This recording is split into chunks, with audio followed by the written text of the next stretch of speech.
Welcome in, everybody, to the CFB Nation All-America podcast. I'm Bill Trocchi, senior editor at sportingnews.com, alongside Bill Bender, our national college football writer at sportingnews.com and the president of the Football Writers Association of America.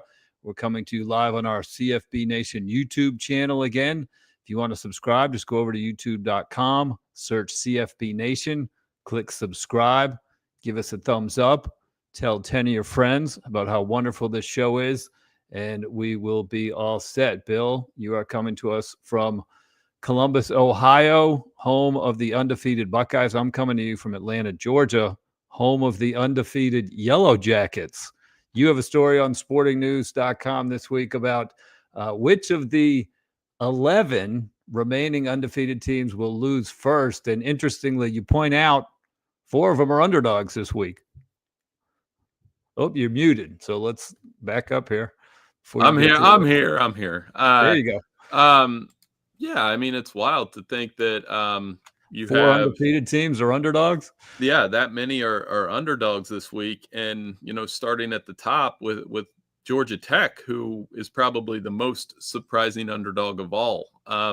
You have a double-digit underdog in UNLV playing at Boise State, and Ole Miss, of course, a touchdown and change against Georgia. So that we kind of went through and looked at when will these teams lose? When will they suffer that first loss? And we could have at least 2 or 3 go down this weekend. So it's very hard to. I always say, if you want to get in the playoff, go undefeated, and you'll probably get in. Once you lose that first game, especially in the group of 5, it opens yourself up to not getting in that playoff.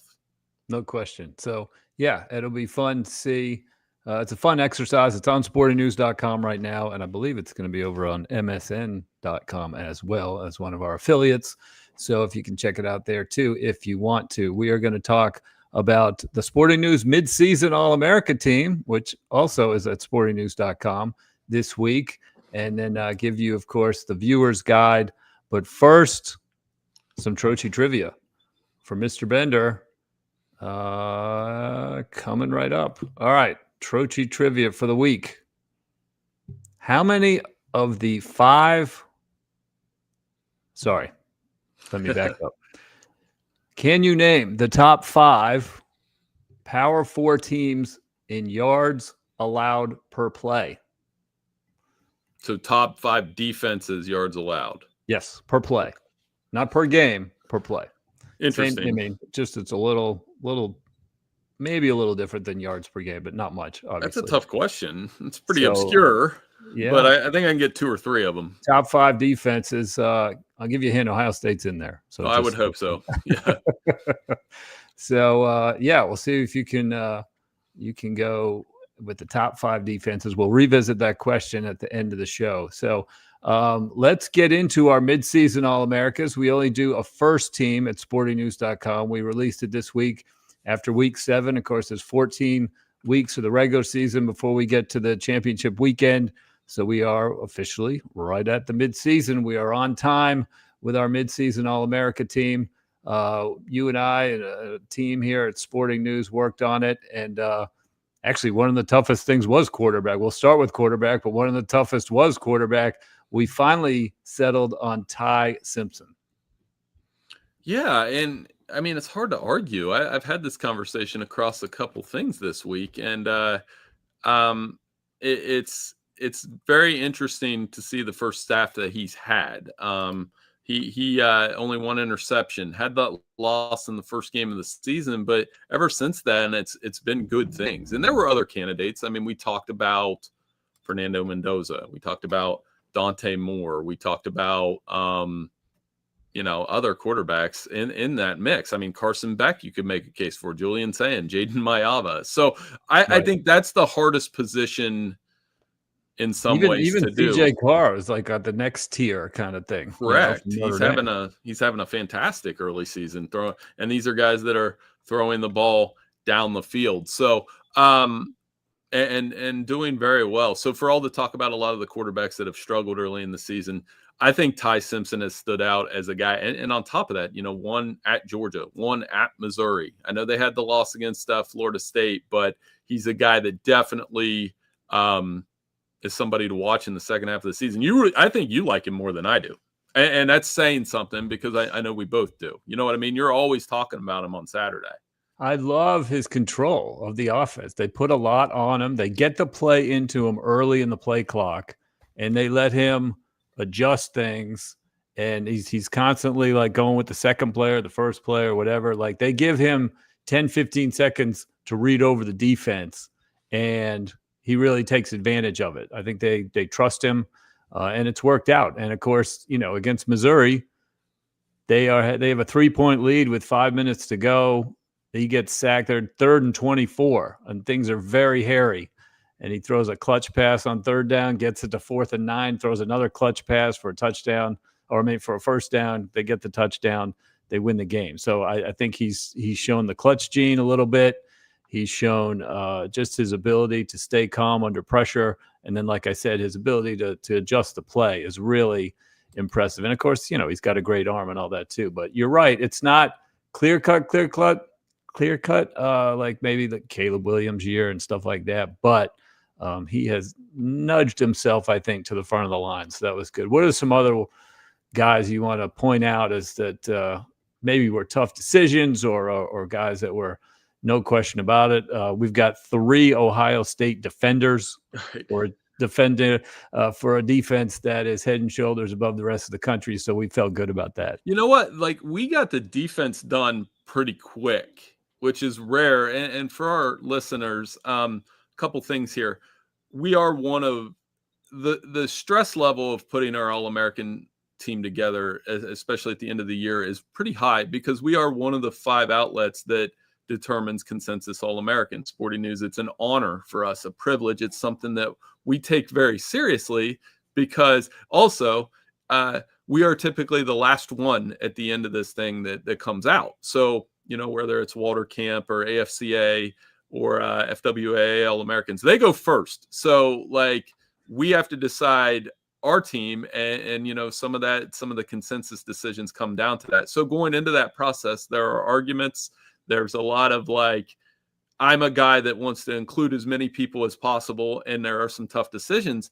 So that's my way of saying this defense, we didn't have a lot of tough decisions. It was like, yeah, Arvell Reese. Yeah, Caden Curry. Cassius Howell, the Texas A&M defensive end. He's amazing. Leonard Moore. 8 sacks, I think, already for Howell. 8 sacks, I think. I was watching him against Florida, and sometimes you just watch the guy, and you're like, wow, that's an All-American. And, Leonard Moore, the Notre Dame corner, did he miss 2 games, right? And but he was a no-doubter. So it was fun putting that defense together. And you mentioned, I know that stat at the top with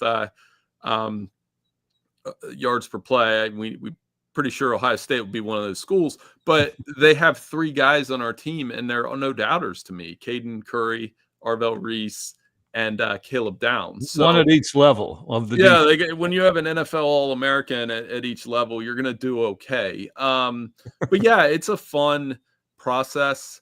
I try not to take it too seriously, and but at the same time, you take it pretty seriously. I'm always happy when it's out at the end of the year because you want to get things right. We talk to a lot of people about it. We for the center, for example, we go through the Remington Trophy and have conversations with them about the Nagurski Trophy, all these awards that people think are just awards, but there is a serious process that goes behind them.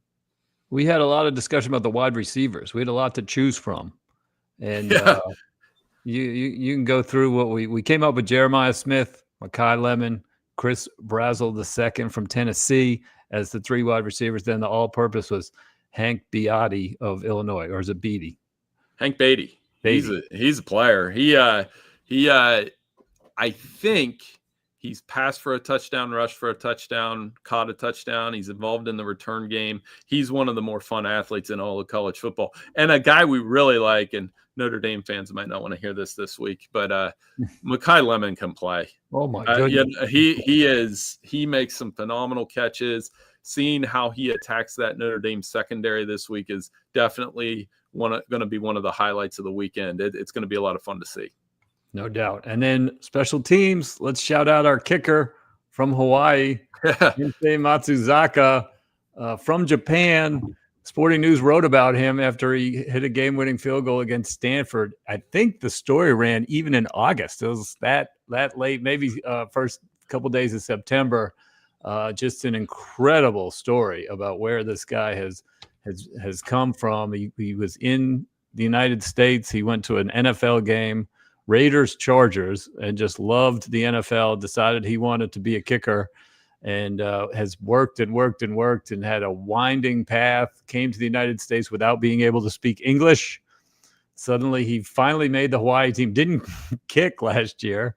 And now he's, I think, 19 for 19, has not missed a field goal kick, and actually could make this ridiculous dream come true of being in the NFL at some point. Yeah, I think we were lamenting a couple weeks ago in one of our meetings the lack of cool nicknames in sports, and where that and then the Tokyo Toe is here, and I think it is an amazing nickname, an amazing story.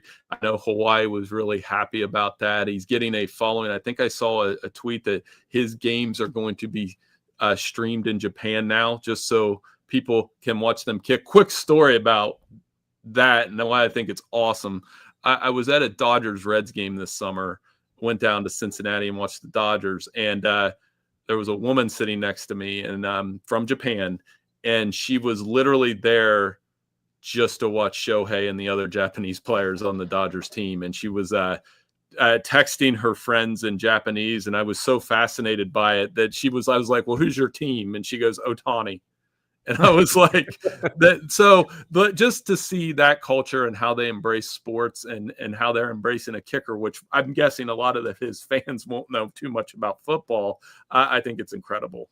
It's awesome. And, I've freelanced for the Associated Press. I do a lot of Braves games here in Atlanta. And when the Dodgers come to town, the Dodgers visiting media is 10 times bigger than every other team's visiting media. Half of it is the Japanese, like the Japanese set portion of the visiting media for the Dodgers is bigger than most every other Major League Baseball team. So correct. Yep. It is incredible. So anyway, okay. Well, that's our midseason All-American team. It's time to get into our viewer's guide for week 8. And it's going to be a heck of a week. It really is. We're going to see the potentially, hopefully not, but potentially the final USC Notre Dame game. A bunch of ranked on ranked matchups, undefeated teams in action. It's a busy weekend. It's a busy Friday night, actually. It starts on Friday night. Louisville visits number 2 Miami. We got number 25 Nebraska is at Minnesota. A lot of Penn State fans, I think, we're going to be tuning into that one. And North Carolina is at Cal. Let's not forget about North Carolina. They dominated the news cycle. Then they had an off week, and everyone sort of forgot about them. Thanks to James Franklin. But Coach Hoodie is back on the West Coast at Cal at 10:30. It's a late one. So we'll see how it goes for Coach Hoodie. What do you think about Friday night? I think I'm most intrigued by Miami-Louisville. Here, Jeff Brom's a pretty good underdog. I've always liked Jeff Brom. I've been very complimentary of him on this podcast over the years. And, Miami, 7 games, 7 unranked opponents in theory. You never know if one of these teams will pop up. But this is one of the landmines to me. Can you get through a solid Louisville team after a bye week, after being told how great you are, all those things? A chance to watch Ruben Bain, which back to our midseason All-American team. Wonder if he would get some Heisman buzz as we get into the second half of the season. He is the best defensive player in the country. Get to watch him. But I think that'll be a fun game. You mentioned Matt Rule coming up a lot in that Penn State conversation already. But he loves Penn State, Bill. He loves Penn State. He's made that clear. Should. I mean, he played there, and now he has this thing where one of the big differences with Nebraska this year is they have a +6 turnover margin. Over the years in those one-score losses and all those things where we were kind of making fun of Nebraska and making them a punching bag. Turnovers were an issue. Turnovers were an issue in his first year. They've played a couple close games against Minnesota. I think this will be a fantastic game. Yeah, no, so yeah, totally excited for Friday night. But all right, let's move on to Saturday, the noon window.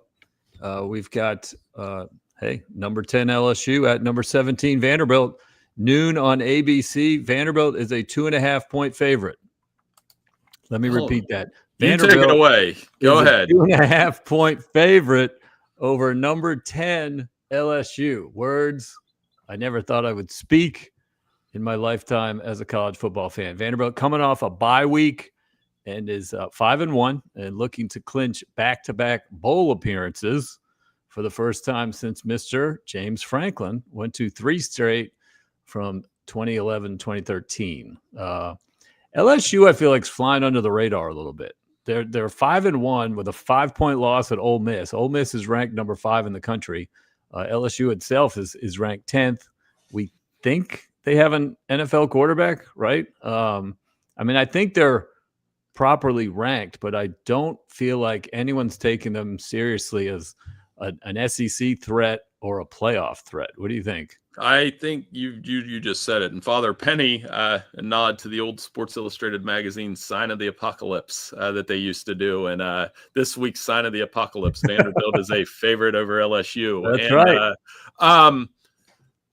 I don't have a great feel for this game because of those two converging forces you've mentioned, Vanderbilt with Diego Pavia and this awesome. I think they're awesome on offense, obviously. A couple red zone turnovers. You never know how Alabama would have went versus this top 15 defense. And some history. LSU's dominated this series.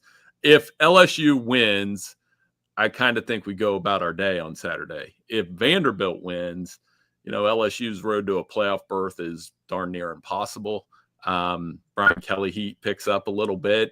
And it's one of those, the SEC has several really compelling storylines going into week 8. And this one's probably page 2 compared to some of the other ones, but it doesn't mean it's that significant. It's going to be a huge game. Couple things going Vandy's way. I do think Vanderbilt's better than they were last year. And I think LSU is worse. And Vanderbilt lost at Baton Rouge 24-17 last year. Diego Pavia was definitely not 100% for that game. He comes into this game healthy off the bye week. If you look at the one common opponent, Vanderbilt won at South Carolina by 24. LSU won at home by 10. Vanderbilt's averaging 43 points a game. LSU's averaging 26 points a game. And they haven't scored more than 20 points against any Power 4 opponent so far. So, you can make an argument that Vanderbilt should be favored, and apparently Vegas agrees. They got the home field too. So, I don't know. We'll see. It's definitely going to be an interesting one. And, the noon game on ABC. They got the big spotlight, and Diego doesn't shy away from the big spotlight, as we know. So, keep the clicker handy also in that window. Number 12, Georgia Tech at Duke. Like we said, Duke, the surprise favorite in that game. That one's the ESPN game at noon. And we've got Washington at Michigan for the big noon Fox game. What do you think of those two? Two interesting games for different reasons. Like I was on with Chris Thomas at 92.9 The Game in Atlanta last night. And I asked him, and you live down there. I'm like, why is Georgia Tech an underdog? And I think a lot of people are waiting for the balloon to pop. I still think they're the better team. They have 3 guys in the top 15 in ACC in rushing. And I get it. Darian Mensah can throw it around a little bit. And he has been on a roll. They're putting up some serious numbers, and Georgia Tech's defense is adequate. I wouldn't say it's above average. Right. And so it's a contrast in styles game. Will Duke stop the run? Will Georgia Tech prevent those big plays on the road? And I don't know. I will get to that in the confidence contest. I still like Georgia Tech. And then Washington, Michigan, as I'm being accused of being nicknamed Big Ten Bill on here, which, by the way, I'm drinking out of a Notre Dame cup that I got. Got out of at a spring game like 10 years ago, and I still drink from these cups. So, accusations are flying around. I do think that's going to be an interesting. Where you at, Michigan? You just got dragged around in the Coliseum, and Washington's a high-powered offense too. And so for Michigan, who Sharon's been kind of roundly mocked on Twitter all week for wearing like a blue-collar shirt, which He's going blue collar, Bill. They're going blue collar this week. They've done that for 4 years. Like I catch up, but some of the memes behind it were hilarious. They were hilarious. So big game for Michigan is what I'm telling you. If they lose, so think about it this way: if they lose, they would quietly be 12-8 under Sharon, whether he was on the sideline or not, in his first 20 games. That's not the standard that they want to be at, certainly. So I think some heat would pick up there. I do, they are a 6-point favorite. It's an early kickoff. The whole time travel thing is a thing, but that'll have my attention if Washington comes out and gets out to a fast start. Yeah, it's interesting. Last week we were talking about, well, if they get by USC, they're going to go to the playoff.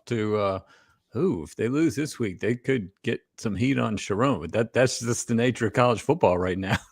Right. I mean, we've seen a coach go through it in 2 weeks. So, anything can happen in college football. Afternoon window, number 5, Ole Miss at number 9, Georgia, 3:30 on ABC. Georgia is a 7.5-point favorite. Game day will be in Athens. Georgia beat Ole Miss 28-10 last season. No, Ole Miss beat Georgia 28-10 last season in Oxford. 2 different QBs, of course. It was Carson Beck versus Jackson Dart last year. Ole Miss just kind of gradually pulled away in that one. Georgia just didn't have an answer. Georgia has a 3-point win over Tennessee, 3-point loss to Alabama, come from behind, bizarre 10-point win over Auburn. So I feel like this isn't the normal, like, Georgia steamrolling through the SEC team. We'll see what they do against Ole Miss. Ole Miss is giving up 150 yards a game on the ground. And that's sort of how Kirby likes to play, just grind you down. And so I'd say look for a lot of Nate Frazier, Chauncey Bowens early to see if Georgia can kind of get control of the game and then just try to shut down Trinidad Chambliss with a defense, when they know he has to pass. It could get a little sticky for Ole Miss. Yeah, and for Georgia, I think they're actually more fun to watch now.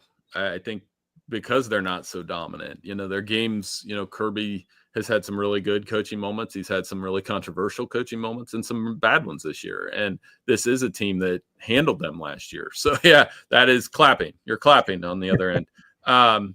So for Ole Miss, it's a win this one. You're looking good for the playoff. You're looking good for the SEC championship game. This is in some ways the same moment they could have that Indiana had last week. Like you win this one, you look at their schedule, they're in control. They play at Oklahoma next week. And then the last month of the season's pretty friendly. They do play Florida. Who knows where Florida will be at? I think this is a very potentially compelling game. I know I've said that word twice on this podcast, but this is the one out of these SEC games, even more so than like Alabama, Tennessee, that is going to have some repercussions, especially if Ole Miss wins. Mm-hmm. Yeah, there's a lot of SEC games all over the place that are going to affect the race.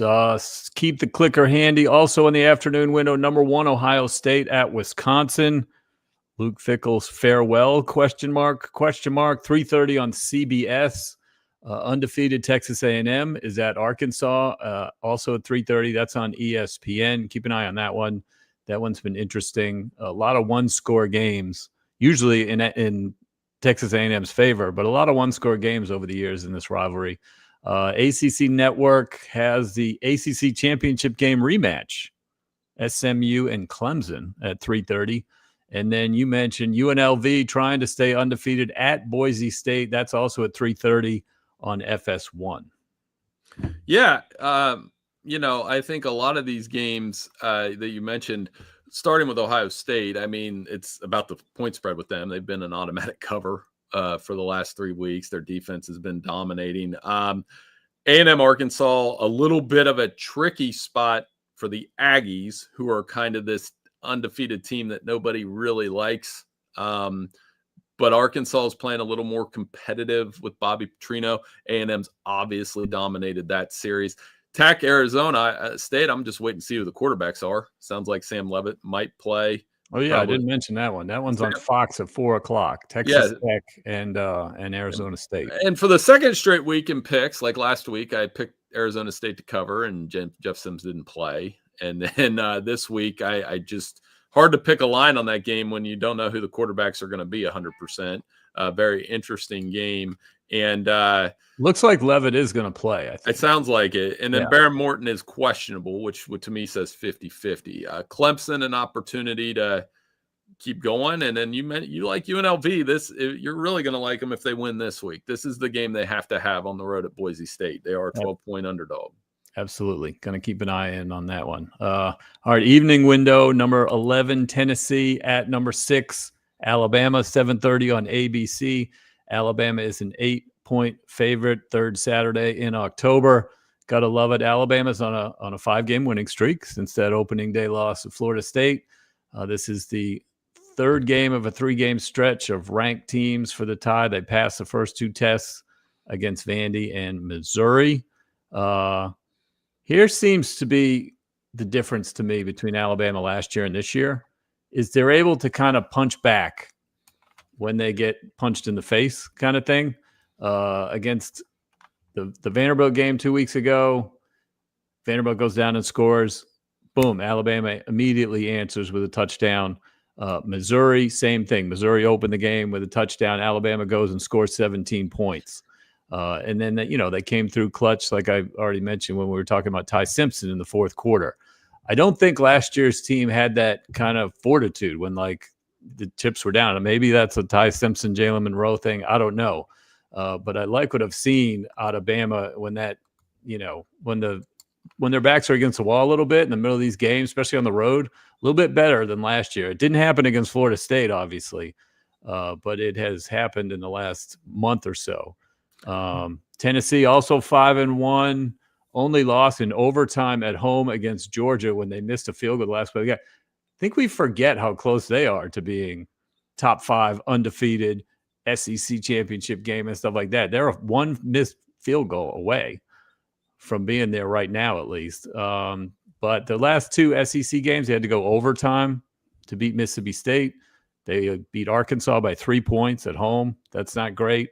So not the dominant Tennessee team that we've seen under Heupel every once in a while. Tennessee won this game last year, 24-17 in Knoxville. So I don't know. This year, I feel like the QB advantage, the home field advantage, that's all with Alabama this year. Yeah, it's funny you said that because Greg McElroy, when I spoke with him a couple weeks ago, he said last year Alabama, when something went wrong, the heads went down, it crumbled from there. They didn't know how to take that proverbial punch in the mouth that we always talk about. And this team, I think the answer for them is Jam Miller, and I don't know if he's going to play. You add some physicality to that team. Their defense is a little bit tougher. It's not a Saban defense where you're like, that's just an army of Division I first round type picks, 5-star guys, but they're solid. And Ty Simpson getting the ball to those receivers. It's not all Ryan Williams. It wasn't much of Ryan Williams at all last week. Goose egg.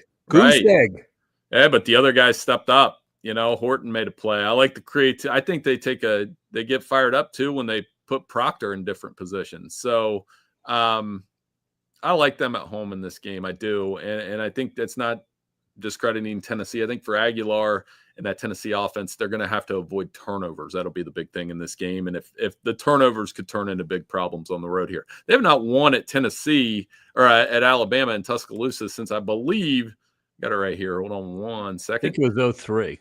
They've not won there since 03. So, it's one thing to win at Neyland and celebrate there, but there is an opportunity for Tennessee to win for a third time in 4 years. So they've lined up Proctor at wide receiver, threw him the ball. They lined him up at running back. He got a first down. It's time to put him at quarterback, Bill. I said I want to see a jet sweep. Run him on the jet sweep. I want sweep. to see jet sweep with the halfback option pass. Yeah. Like they've got he is definitely adding to his highlight reel this year. There's no question. That would be so great. All right. Well, the other evening game, a lot of our listeners will be well aware. Number 20, USC at number 13, Notre Dame, 7:30 on NBC. Notre Dame is a 9-point favorite, at least the last time I looked at Caesars. Let's talk about this one. First, that it could be the last USC Notre Dame game. It's been surprisingly quiet this week, talking about potential negotiations to extend the series. There was a lot of talk in the summer. I was talking the Big Ten Media Days. Lincoln Riley was like, "Oh, we got to do what's best for USC," and things like that. Marcus Freeman was saying, before the season, he wants to keep playing and all that. I haven't seen them talk about it much this week. Have you?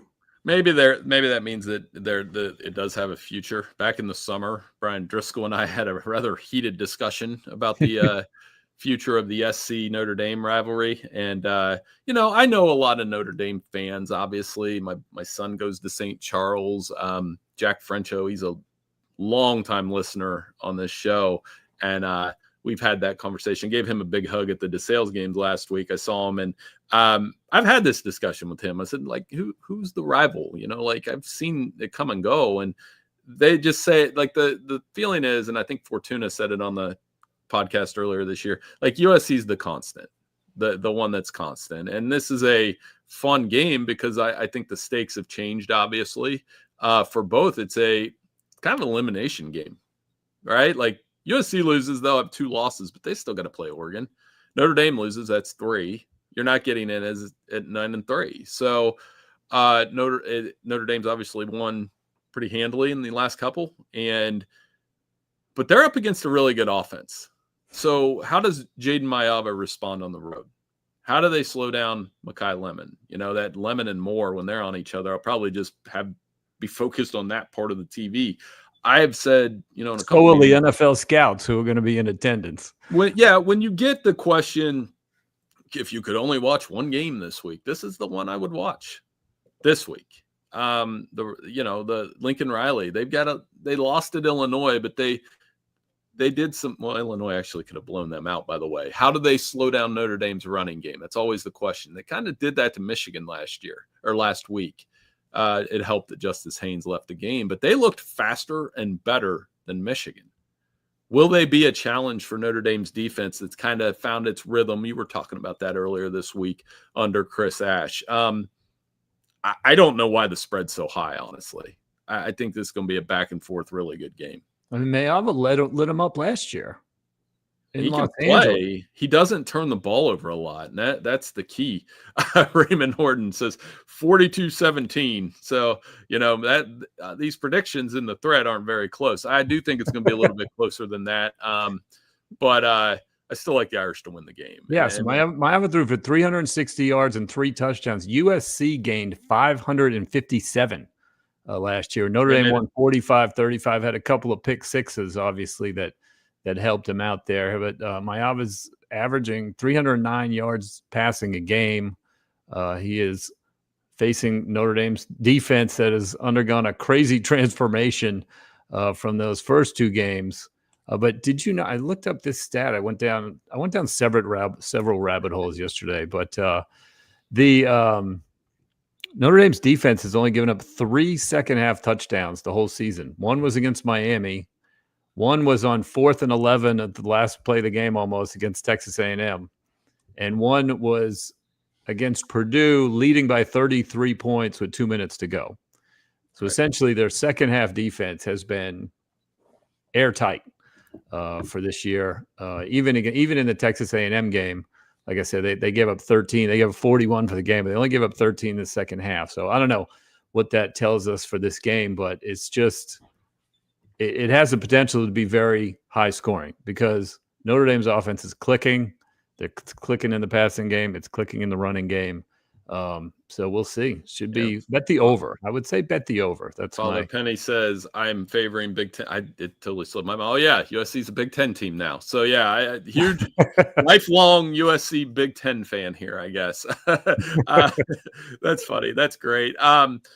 Yeah, and then you get into the other evening game. The other game I want to watch, and then here's the problem: this is a 3 TV moment because Utah BYU is one of those games. It's very similar in some ways to USC Notre Dame, except it's in the state. There are some religious undertones to the game. It's intense. You can tell how bad they want to beat each other. I mean, where else do you have a game where the athletic director for the losing school is like firing off right after the game, which he did last year? Two tough quarterbacks in Dampier and Bear Bachmeyer. I watched him. I stayed up late last week and watched him run for like 100 and some yards, or about 90 yards, but he carried it about 28 times against Arizona to will his team to victory in double overtime. That's going to be a fun game too. So the evening window is going to be outstanding. Absolutely. So that one's at 8:00 on Fox. So to go with the 3 TVs, and it should end a little bit later, but 7 of the last 9 in that series have been 1-score games. So keep an eye on that one. After the Notre Dame game, after the UT Alabama game, we could have another fantastic finish out in the Big 12. Also at night, Mr. Arch Manning. Let's not forget about him. Number 21, Texas at Kentucky, 7:00 on ESPN. We'll see if Arch can keep it going. Number 16, Missouri at Auburn. Hugh Freeze on the watch list, on the hot seat list, also at sportingnews.com this week. That game's at 7:45 on the SEC network. And then Florida State at Stanford, 10:30 ESPN. Mike Norvell also. It would be in his best interest to win that game and not drop to 3-4 with a 4-game losing streak. And I don't think they'll have much trouble with Stanford. But again, you never know. 3,000 miles away. And this is another rabbit hole I went down. This is the 4th game in Florida State history, regular season game, in the state of California. They played San Diego State twice in the 70s, lost both times. They played USC once in the 90s, and now they're going out to Stanford this weekend. Right. So, so the evening window should be very, very good. All right, now on to the confidence contest. I won, Bill. Hey, you did. I won for the first time all year. I won. We pick 5 games a week, and they are worth, we ordered them 5 points, 4, 3, 2, 1, confidence bowl style. I went 14. I only lost 1. I lost the one that I depended on Bill Conley, so I'm not doing that this week.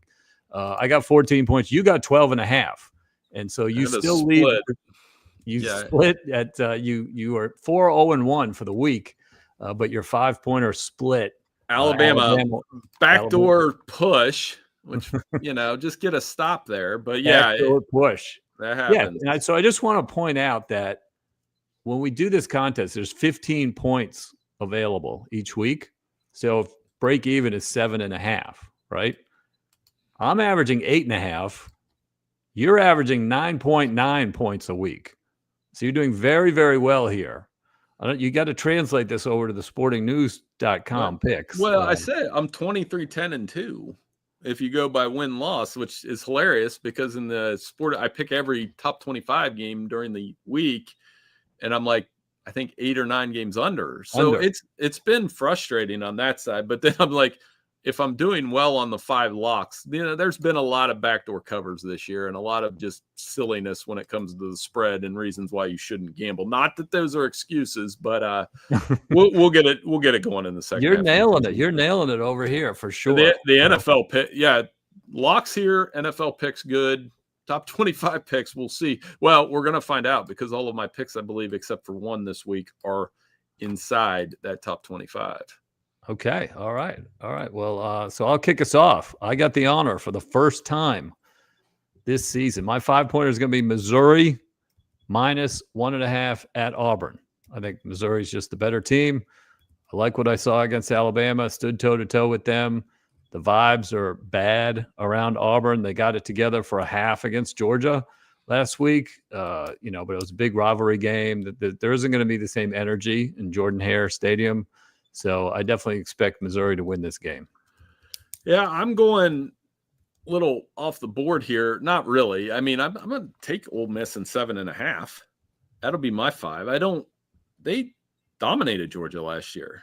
So they have the confidence of doing that. And I just don't know that Georgia's winning that game by more than 7 points. Alabama went in there and won. I think Ole Miss is a very similar team that matches up well. This is their moment. I do think Georgia will find a way to win this game, but that line's looked goofy all week. So I'm going to take Ole Miss in 5. Yeah, I agree. I didn't pick that one, but I agree with that. I think, I read off Georgia's scores. They've had a bunch of close games in the SEC. So to expect them to cover by more than 7.5 against the top 5 team, that might be a little bit too much. So, all right, 4-pointer. I'm going Ohio State minus 26. You mentioned it.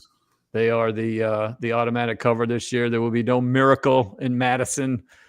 Wisconsin's lost 2 of their last home games to Maryland and Iowa by an average of 27, and Ohio State's only favored by 26. So I don't see that average going down against this Ohio State machine. Fickell's last stand or Fickell's last game. We'll see. Get those replacement lists ready, Mr. Bender. So I'm taking Ohio State at my 4. I think this feels a little bit like the Michigan game where they'll try to slow it down as best they can. At Ohio State, they can't cover every week, but I don't think Wisconsin's can score more than 6 points or 7 points in this game. I know Illinois tried tempo on Ohio State late last week, but it's a good pick. I'm going Georgia Tech 4. I just think they're going to win the game. I'm going to trust it. And I haven't. Plus 1.5. Plus 1.5. And haven't picked them since week 1 when I trusted them against Colorado to cover. So I'm going to go back to the Yellow Jackets for the second time this season. I have some confidence in that. Okay. I like that. I mean, I'm a little worried about Duke's offense. Me too. Scoring a bunch of points, but, there's some magic going around. The flats, as they say. My number 3 is going to be, I think I'm contractually obligated to pick this because I talk so much about it. Home dog on a Friday night. Mm-hmm. Minnesota plus 7.5 against Nebraska. So a lot of Penn State fans, like I said, going to be watching this one. Can Nebraska focus on the game, or are they going to be worried about losing their coach? Minnesota's been kind of iffy this year, even though they're 4-2. But as far as Nebraska, they have a 3-point win against Cincinnati, 3-point game against Michigan, 3-point game against Maryland, 11-point win against Michigan State, who's hurting. So 7.5 is kind of an ask on the road. And like I said, especially on a Friday night. Right. That was at 6.5 when I got it for the Sporting News pick. So there's a lot of confidence in Nebraska for that game. 3, I'm going to go Oklahoma minus 5.5. I think they'll be better this week. I don't like South Carolina's offense at all. I know it's on the road. I trust the Sooners defense. I think they bounce back. I don't know where John Mateer is with his hand. Hopefully he's less. It felt like he was limited last week against South Carolina. And I think they're going to depend on him against South Texas. Man, I should just start that whole paragraph over. But John Mateer, I think he'll be better in this game. I trust their offense more. Shane Beamer, a little bit of history with Oklahoma, obviously. But I'm going to go with the Sooners. I can see them winning by a touchdown. Okay. Yeah. No, I can see that too. All right. Friday night. I'm going back to Friday night. Cal, minus 10 against this North Carolina team. I'm just going to trust my eyes. I've watched North Carolina. They have nothing right now on that roster that scares me. They don't win at the margins either. They have illegal formation penalties. They have special teams miscues. That they're not talent things. They're coaching things. So, Cal's got that great freshman quarterback that we both know about. It's a 10:30 p.m. body clock game for North Carolina, 3,000 miles away. I don't see it going well for North Carolina. I'm taking Cal minus 10. Yeah, I don't hate that pick at all. My 2, we're going back to my. If you've heard like a little bit of meowing during this podcast, my cat's been walking around the basement here. He's sleeping over there. He's jealous of Pudge, the cat at Bowling Green. Bowling Green minus 4.5 against Central Michigan. This Eddie George story has been pretty good. They were supposed to get killed by Toledo, and they didn't. They won. I know. So, like, the Falcons got a little bit of momentum. here in the MAC under Eddie, and Eddie's going to be coaching in the Power 4 before too long at this rate. I like Bowling Green to cover the 4.5 against Central Michigan. Okay. And my 1-pointer, I'm going with Iowa. -3 against some team that's in a little bit of disarray right now, Penn State. Interesting piece by Matt Fortuna in his Inside Zone newsletter came this morning. He was talking about how they've lost the locker room or whatever, and some of the coaches, or I don't know who his sources are, they seem to be coaches, assistant coaches or whatever, was saying that the fracture inside the team and inside the stadium kind of was symbolized when Aller got hurt and he was down on the ground and then he kind of barely limped off. No teammate went over to help him. Yeah. And it was just, they were just in a state of shock. Nothing against Aller. I don't think he's disliked necessarily. It was just like, that's the sense I got. It was just like apathy, shock, and just mailed it in. And now they don't have a very good, I mean, this is going to be a downgrade at quarterback. No question about it. No head coach. Iowa's going to be fired up. So I see that one going. Is that a night game? It's a night game. Oh, yeah, they're in trouble. That's a good pick. At Kinnick. -3. Our boss is going to be at the game. There you go. He'll be fired up about that, I'm sure. My last one, is the spread up to 10 yet? USC Notre Dame? Let me check for you. I think it got up to 10. Really? I think so. Check it for me. I will. Either way, I'm taking USC and the points, and I think they're going to hang around. It's a lot of points for a high-scoring offense. I got to live up to the reputation of Big Ten Bill here and take the Trojans to cover, even though I think I have the Irish winning the game. I'm getting booed in the chat. Oh no! My. 9.5 is what I've got. I'll keep it there. It was always, that's always fun. The game's fun. It's a fun rivalry game. I hope they play it. I do think the Irish are going to win. But I think for the first time on this podcast. So if I don't get that 1 point, I'll let our listeners dunk on me all next week. That's fine. To review, my 5-pointer, Missouri -1.5 at Auburn. We've got Ohio State -26.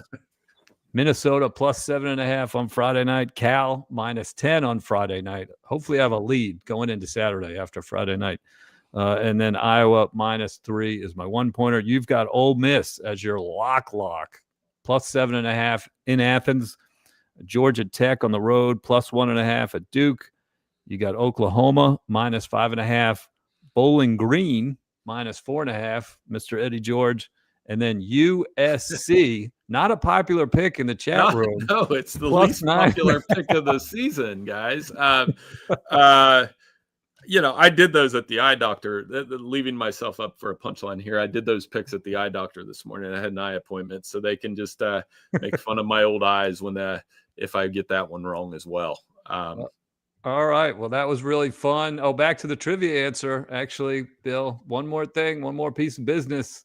The trivia answer: name the top 5 defenses in yards per play allowed. Oh, Ohio State's got to be one of them. Where are they ranked, though? They're second. Missouri's top 5.